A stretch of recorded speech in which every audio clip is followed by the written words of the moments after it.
नमस्कार मित्रों, आप सभी का स्वागत है। आशा करता हूं कि आप सब स्वस्थ रहे होंगे, अच्छे होंगे। आज मैं चर्चा करना चाहता हूं कि कहा जाता है कि भारत की आत्मा गाँव में बसती है, तो क्यों ना जो भारत की आत्मा है, उसे बिल्कुल सजाया जाए, बिल्कुल परिशुद्ध किया जाए। मेरी अपील है, मेरी प्रार्थना है राज्य सरकार और भारत सरकार से कि गाँव की संरचना ऐसी बनाया जाए, ऐसी बनाई जाए जिससे कि वो दिखाई पड़े कि वो दिव्य भारत है।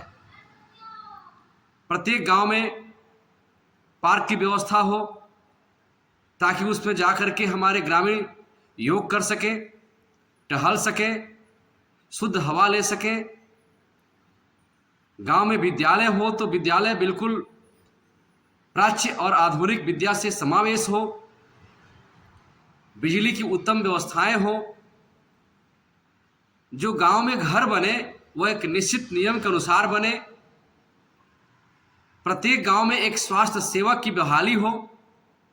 यदि गांव में कोई व्यक्ति परेशान हो, कोई दिक्कत हो, कोई समस्याएं हो, तो तुरंत उसको कहां ले जाना है, किस हॉस्पिटल में जाना है, किस डॉक्टर से संपर्क करना है। इस प्रकार गांव सारी सुविधाओं से सुसज्जित हो ताकि लोगों को यह न लगे कि हम शहर के लोगों से विभिन्न हैं। उनको ये अनुभव न हो कि नहीं, हम तो बहुत गर्त में जी रहे हैं और शहर के लोग बहुत अच्छा में जी रहे हैं। अतः मैं भारत सरकार, राज्य सरकार से प्रार्थना करता हूं कि मेरी भावनाओं पर ध्यान दें, मेरे शब्दों पर न जाएं और ऐसी व्यवस्था बनाएं कि पुनः दिव्य भारत पैदा हो।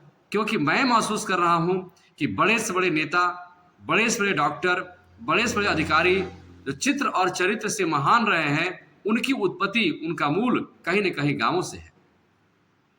वह गांव से जुड़े हैं, गांव से पढ़ाई किए हैं, गांव के विचारों से प्रेरित हैं। तब जाकर के वह जहां भी जाते हैं वह अपने कार्यों में निपुण होते हैं और कार्य को सजगता से करते हैं। अंततः मैं सिर्फ और सिर्फ इतना ही कहना चाहता हूं कि गांव को इतना उत्तम सजाया जाए कि लगे कि नहीं, यही समृद्ध भारत है, यही दिव्य भारत है और इसकी परिकल्पना यहां से प्रारंभ होती है।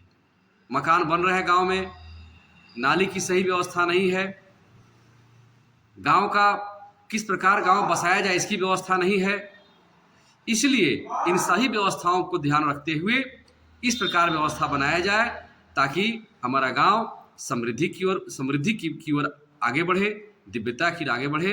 इन्हीं शब्दों के साथ मैं अपनी वाणी को विराम देता हूं। पुनः किसी खास विचारों के साथ कल हम सब फिर मिलेंगे। तब तक के लिए भारत माता की जय, वंदे मातरम, जय हिंद, जय भारत।